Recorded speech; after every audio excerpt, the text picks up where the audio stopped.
Hello, today we'll see what are tokens in C programming. A token is the smallest element of a C programming that is meaningful to the compiler. So in the statement given here, int number equal to 5, let's see what are the tokens here. So here int is a token, number is a token, equal to is another symbol, it's another token, 5 is another token, and semicolon is another token. Let's use an example to understand a bit more clearly on what is exactly a token. We'll consider the language English and we'll see what is an alphabet and what's a word, and from that we'll try to understand what exactly is a character set and token. So the alphabets, when we consider the alphabets in English, they are the capital letters A through capital letter Z, as well as the small letter a to small letter z. Okay, and what are words? Words are a combination of these alphabets. Okay, so they are a pre-agreed combination of alphabets. So some of the words like say earth, moon, sun, tree, English, computer programming, all of these are considered as English words. So well, let's take the first word here. It's EARTH, isn't it? So these are 5 letters or 5 alphabets that are taken from the English language and we have written it together. So when we are writing EARTH, what have we agreed? The English speaking people have agreed that when you write these alphabets together, we will call it Earth. And what does that mean? It means the planet in which we human beings are living. Okay, so we have alphabets, and when we arrange when we pick a few alphabets from this group and when we arrange it suitably, we call it words. Okay, in a similar manner, for when we take the case of programming language, this alphabets is called character set, and meaningful combinations of these characters from the character set is called a token. And when we say meaningful, the language English actually should be meaningful to human beings or people who are speaking English, but while tokens are meaningful for the compiler. Fine. Okay, so let's see what are the different types of tokens. There are 5 types of tokens. The first one is called keyword, then identifiers, constants, operators, and punctuators. And in int number equal to 3 plus 5, let's see what all are the tokens used. So the first one, int, int is a keyword, number is an identifier, and here 3 and 5 are constants, and equal to and plus, they are operators, and semicolon is a punctuator. So we'll look to each of these tokens one by one with examples. So first, keywords. So keywords are tokens reserved by the language for special use. Okay, so we have a certain words which are reserved by the C program, and they have a specific meaning, and we are not allowed to use those words for any other purpose. So we'll come across all of these in detail as we move further in the class. Probably a few of them are already familiar for you. Say for example char,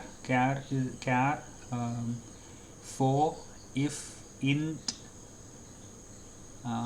void.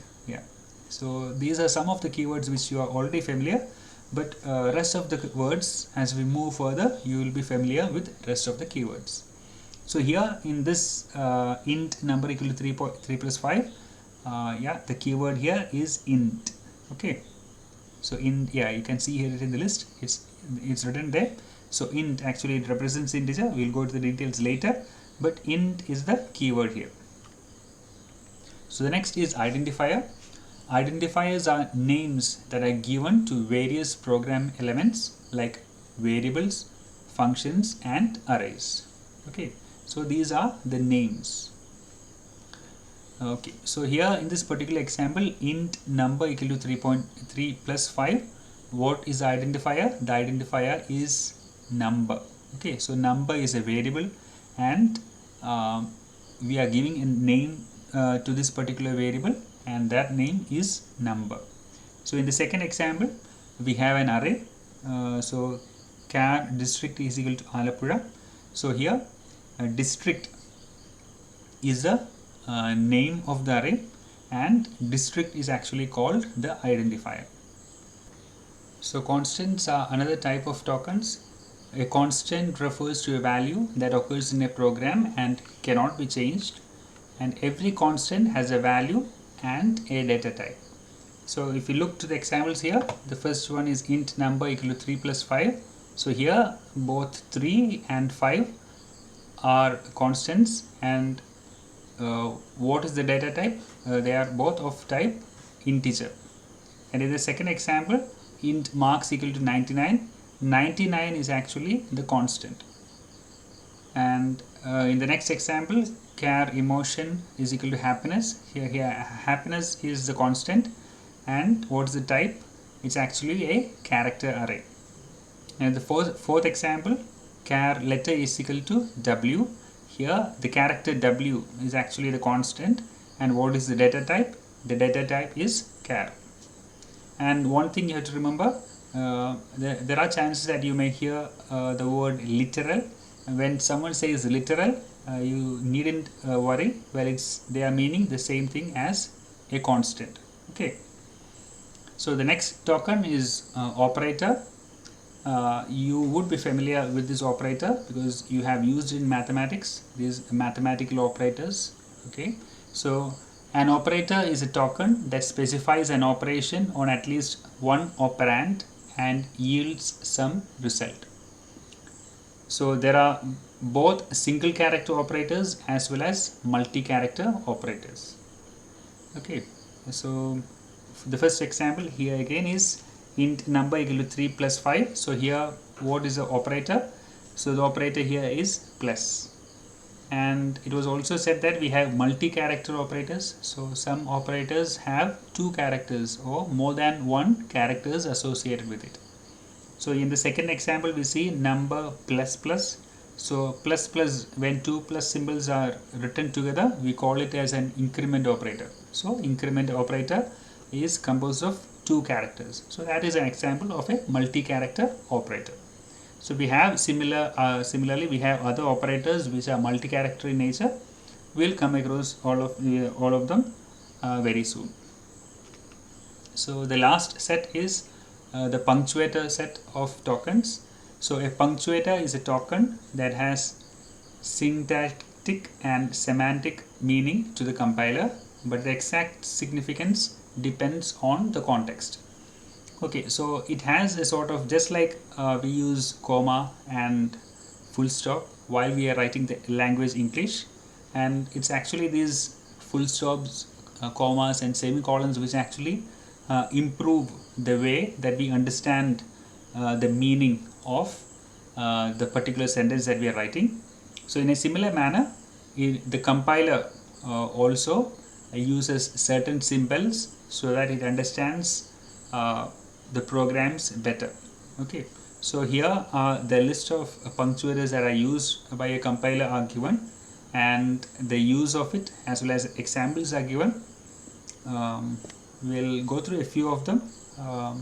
The rest of it, I think you could pause the video and have a look at each of them.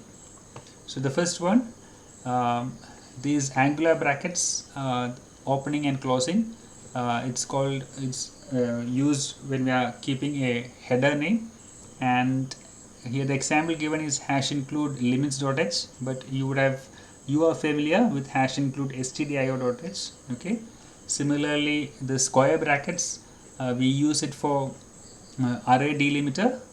So well, these are examples you are familiar with. So square bracket, angular, round brackets. So well, there are different situations in which we use these punctuators, and I think we'll go through all of this one by one later in the course. So these are the references that I have used to prepare the slide. So just to revise, to recollect what we have learned today, we have looked what a token is. A token is the smallest element of a C programming that is meaningful to the compiler. There are different types of tokens: keywords, identifiers, constants, operators, and punctuators. And keywords are tokens reserved by the language for special use. Here in this example, it's int. And identifiers are names that are given to various program elements like variables, functions, and arrays. Examples here are number and district. Constants: a constant refers to a value that occurs in a program and cannot be changed. Every constant has a value and a data type. Examples here are 3, 5, 99, happiness, W. The next one is operator. An operator is a token that specifies an operation on at least one operand and yields some result. There are both single character operators as well as multi-character operators, and the examples here are plus and plus plus. And there are punctuators. A punctuator is a token that has syntactic and semantic meaning to the compiler, but the exact significance depends upon the context. And we know that there are many examples which we will be going through very soon. Okay, thank you.